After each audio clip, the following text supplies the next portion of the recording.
Hola, esta es otra videoclase sobre la sexualidad integral. En este caso es la última clase porque vamos a tocar las dos últimas dimensiones, la dimensión afectiva y la dimensión sociocultural. La dimensión afectiva es aquella, como su nombre lo indica, va mucho con la parte de los sentimientos, lo que las personas sienten, ¿verdad? Y se divide en tres subgrupos. Hay una dimensión afectiva relacionada con el vínculo, es decir, la pareja, que es una capacidad para poder comprender sentimientos y lazos de amor propios y de los demás. Entonces, las parejas pueden ser parejas jóvenes o las parejas pueden ser parejas de ancianos y continúan sintiendo lo mismo que sintieron hace muchísimo tiempo, ¿verdad? Entonces ese es un vínculo, la capacidad para poder convivir con una persona a la que uno ama y poder comprender esos sentimientos, ¿verdad?, de las demás personas. Luego tenemos el erotismo, que tiene que ver con la capacidad de poder sentir y brindar placer mediante distintas formas de estímulo sexual, ¿verdad? Entonces esto es lo que más, diríamos así, se explota dentro de lo que es eh, se denomina de manera parcial sexualidad, pero la sexualidad es mucho más amplia que simplemente el erotismo, ¿verdad? Y por último, dentro de la dimensión afectiva, tenemos la capacidad de sentir estima hacia uno mismo, quererse uno mismo, conocerse uno mismo, y cuando uno se valora, cuando uno se conoce y cuando uno se estima, entonces tiene condiciones también para poder aceptar a la otra persona o a su otra a la otra pareja, ¿verdad? Como también exigir el respeto porque uno se valora. Y eso es muy importante para poder tener un equilibrio dentro de la pareja y para que sea más duradera la relación. Entonces, eso es lo que tiene que ver con la dimensión afectiva, los sentimientos. Y la última dimensión de la sexualidad integral tiene que ver con lo sociocultural. Cuando hablamos de socio, hablamos de sociedad, es decir, de las personas, porque no vivimos de manera aislada, sino que vivimos en una sociedad. Muy bien, el punto número uno, para aclarar términos, tiene que ver con que en la sexualidad se manejan dos términos, el masculino y el femenino, hombre y mujer. Cuando se habla de sexo, no existen mayores dificultades de comprensión. El sexo puede ser masculino, puede ser femenino, es decir, o se es hombre o se es mujer. En el caso de los animales, o se es macho o se es hembra, ¿verdad? Y esto está dado muy claramente por los llamados caracteres sexuales, que pueden ser caracteres sexuales primarios, es decir, algo bien biológico. Y acá les voy a recordar cuando hablamos del sistema reproductor, el sistema reproductor masculino, que está caracterizado por los testículos, está caracterizado por la próstata, está caracterizado por el pene, está caracterizado por la vesícula seminal, ¿verdad? Como algo propio de los hombres. Y luego tenemos, lo referente a las mujeres, que está caracterizada por la vagina, el cuello uterino, el útero obviamente dicho, las trompas de falopio y los ovarios donde se encuentran los óvulos. Esto es algo característico de las mujeres. Y en el caso de los varones, dijimos los testículos, el pene, la próstata, la vesícula seminal, fundamentalmente. ¿Verdad? Otra característica muy importante de lo masculino y de lo femenino tiene que ver con las hormonas que producen sus distintos órganos. Los ovarios producen un tipo de hormona, mientras que los testículos producen otro tipo de hormona, ¿verdad? Que puede ser testosterona, puede ser progesterona, entre otras. Son hormonas que determinan el funcionamiento para el cuerpo masculino y el cuerpo femenino, ¿verdad? Y no tenemos que olvidar también de que tanto el hombre como la mujer no tienen los mismos tipos de cromosomas, ya que existen unos cromosomas que se denominan cromosomas sexuales y que en el caso de la mujer son dos del tipo X y en el caso de los varones son dos, uno del tipo X y uno del tipo Y. Es decir, en la generalidad de los casos los varones tienen cromosomas XY y las mujeres tienen cromosomas XX. Muy bien. Esto se da en la mayoría de los casos. Podrían existir personas que nazcan con características no bien definidas, ¿verdad?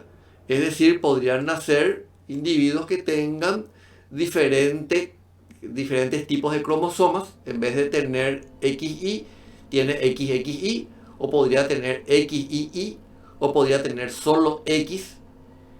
Y eso determina que genéticamente hablando no sea algo característico tanto de varón o de mujer, ¿verdad? Entonces se habla de individuos intersexuados. Inclusive pueden no determinarse muy bien la parte de los genitales, sin identificarse bien el pene o sin identificarse bien la vagina. Entonces a este tipo de individuos se les conoce con el nombre de individuos intersexuados. Por tanto, hay hombres, hay mujeres y también biológicamente hablando existen individuos intersexuados de acuerdo a su sexo. Los caracteres sexuales secundarios son aquellos que están dados, como les dije, por el tipo de hormonas que circulan por su cuerpo. En el caso de las mujeres, tienen la voz más aguda, más fina, las caderas más anchas, tienen menos vello corporal y le crecen los pechos. Mientras que en los varones la voz es más gruesa, más grave, tienen barba, abundante vello corporal en algunos casos, músculos más desarrollados. Y son caracteres sexuales secundarios. Entonces, desde este punto de vista, se puede establecer una identificación clara de qué es hombre, qué es mujer, qué es masculino y qué es femenino desde el punto de vista biológico. Pero existe otro término que se conoce con el nombre de género. Y en el género, lo que es masculino y lo que es femenino es algo que puede llegar a cambiar con el lugar geográfico, con el país o con el tiempo, ¿verdad? Entonces vamos a poner acá un ejemplo de qué consideramos nosotros algo masculino y en algunas sociedades, en algún tiempo, en algún lugar, se considera masculino tener el pelo corto, usar pantalones, tener un rostro sin barba, cosas así por el estilo, ¿verdad? Entonces es un tipo de modelo de cómo debe ser un varón, ¿verdad? Pero eso con el tiempo no siempre fue así, porque allá por el año 1500, 1600, los hombres usaban pollera, los hombres usaban medias ajustadas, los hombres usaban este tipo de zapatos con tacos, y tenían el pelo largo y enrulado. También se podían maquillar, usaban guantes y era algo que era lo característico de lo masculino para esa época, ¿verdad? Muy bien, a medida que fue pasando el tiempo van cambiando ese tipo de cosas y por eso se dice que lo que es algo netamente masculino, por ejemplo, que le interesen los autos o que le interese el fútbol, o todo lo que es la parte de ingeniería, herramientas, etcétera, también las mujeres hoy en día lo pueden hacer. Y aquello que era propio de las mujeres, como por ejemplo cuidar a los niños y cocinar, que era algo casi exclusivo de las mujeres, ahora los varones también lo pueden realizar. Entonces a eso se refiere con la expresión de que el género depende mucho de las sociedades. No es la misma cosa en China, no es la misma cosa en la cultura árabe que la cultura occidental. Entonces existen ideas, normas y comportamientos para lo que uno considera que es propio de los varones y considera lo que es propio de las mujeres. Entonces a eso se refiere con que la sociedad, a medida que va pasando el tiempo, va construyendo ese tipo de cosas. Entonces vamos a ver aquí específicamente la parte de género. Lo primero que vamos a ver es lo que se denomina el estereotipo de género, ¿verdad? ¿Y qué es un estereotipo? El estereotipo es lo que un conjunto de personas, una sociedad en un momento determinado, consideran que es algo típicamente femenino o algo típicamente masculino, sin que existan evidencias científicas, pero sí que existan argumentos científicos, pero es lo que la sociedad fue construyendo a medida que iba pasando el tiempo, ¿verdad? Ejemplos. Vamos a los ejemplos. Las mujeres deben cuidar el hogar, las mujeres deben cuidar a los niños, las mujeres deben ser pasivas, las mujeres son más emocionales y lloran con facilidad, son más indecisas, hablan mucho, desarrollan trabajos que tienen que ver con estar subordinado a los hombres, como por ejemplo secretaria, en muchos casos maestras, enfermeras. No son tan fuertes como los hombres, no pueden ser tampoco héroes, heroínas. Necesitan de un hombre para hacer tareas complicadas, son más sensibles que los hombres. En algunos casos hay personas que están de acuerdo con esto y en algunos casos hay personas que no están de acuerdo con esto, ¿verdad? Los varones realizan trabajos duros, les gusta el fútbol y los autos, no ayudan en la casa, no cuidan a los niños, son desordenados, no saben cocinar, solo buscan sexo, no expresan sus emociones, son más analíticos, no lloran, son más dominantes y decisivos, son activos, son independientes, ¿verdad? También tenemos el tema de los colores. Los colores no siempre fueron el rosado para las nenas y el celeste para los varones. Es algo que fue aprovechado por el marketing y antes era todo blanco y luego fue cambiando con el tiempo, ¿verdad?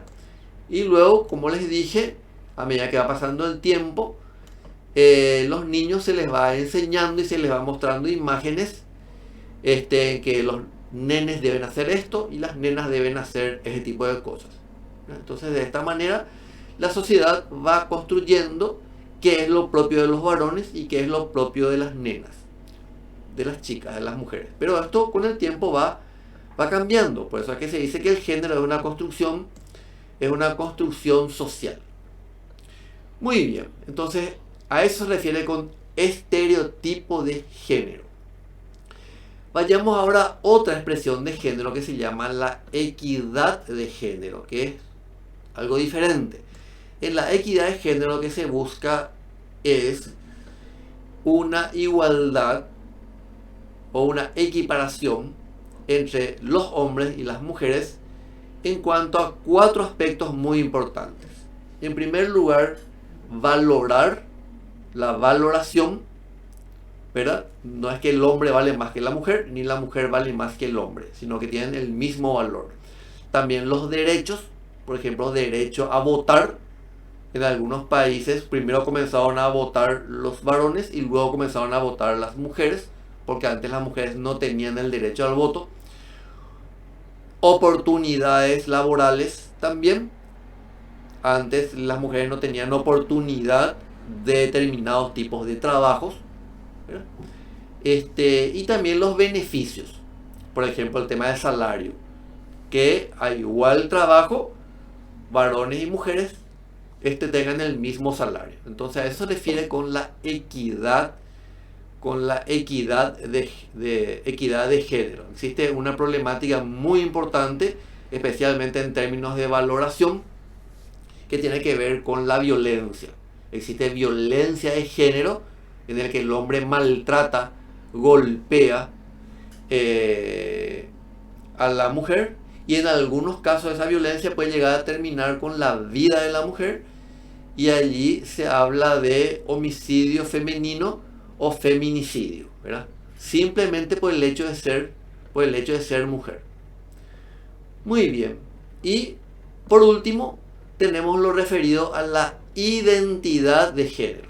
Entonces reiteramos, existen tres aspectos del género acá: la definición de género, que es una construcción social; el estereotipo de género, que hace referencia a características que determina cada una de las sociedades de lo que es masculino y lo que es femenino; la equidad de género, que busca la igualdad; y la identidad de género, que hace relación a la manera en que una persona se identifica, por más que haya nacido con caracteres sexuales masculinos, puede llegar a identificarse como mujer o viceversa, ¿verdad? Entonces, a eso hablamos de la identidad de género.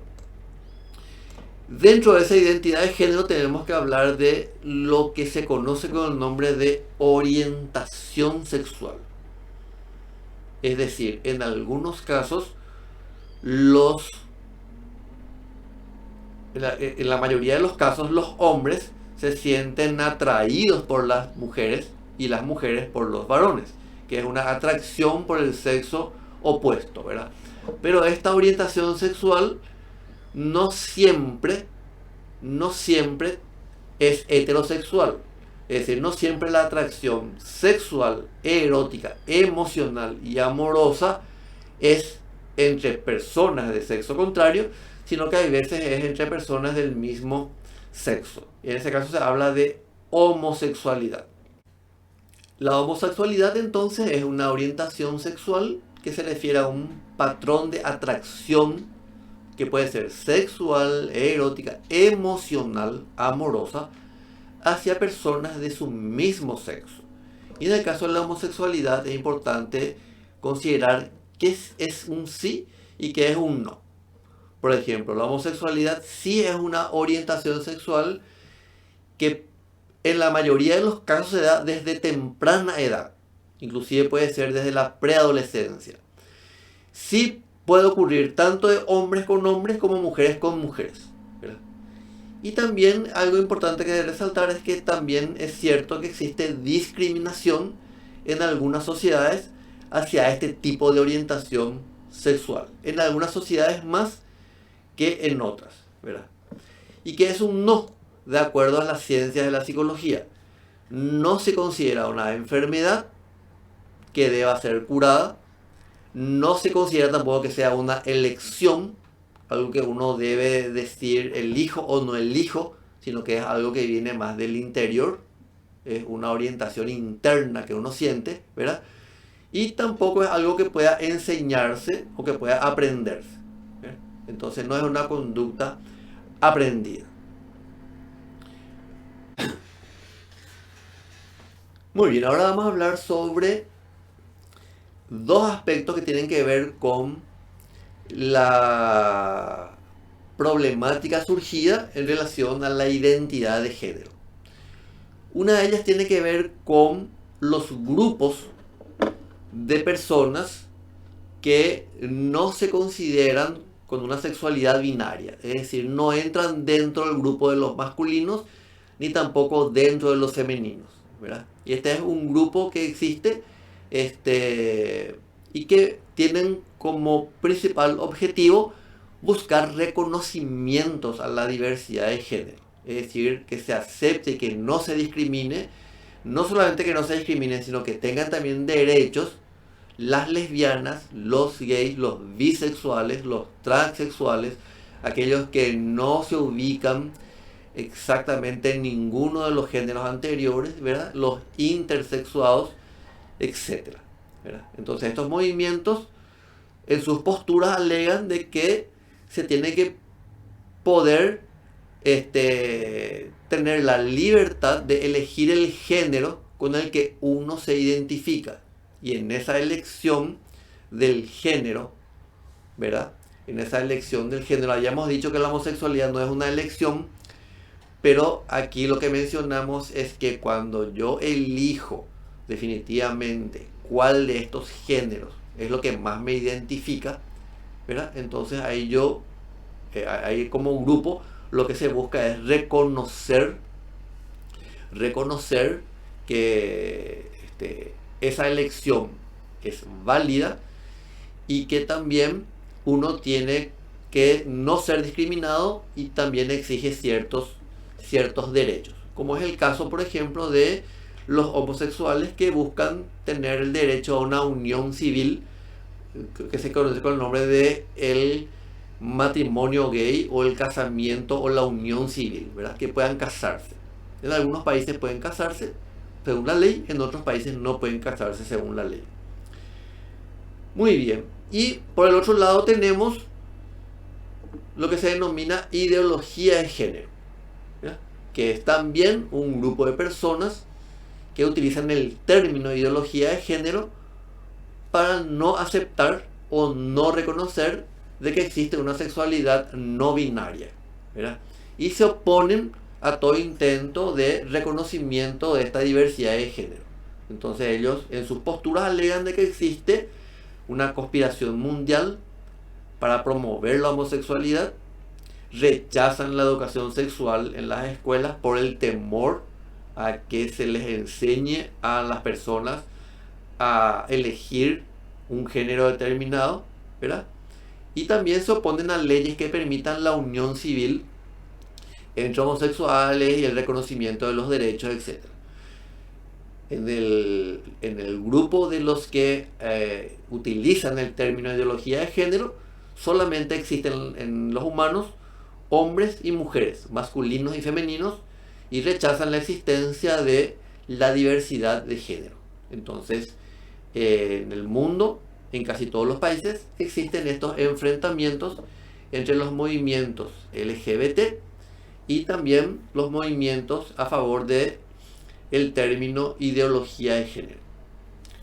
Muy bien, espero entonces que haya sido claro y les haya sido útil lo que tiene que ver con esta dimensión sociocultural de la sexualidad integral, y nos estaremos viendo en una próxima video clase. Muchísimas gracias.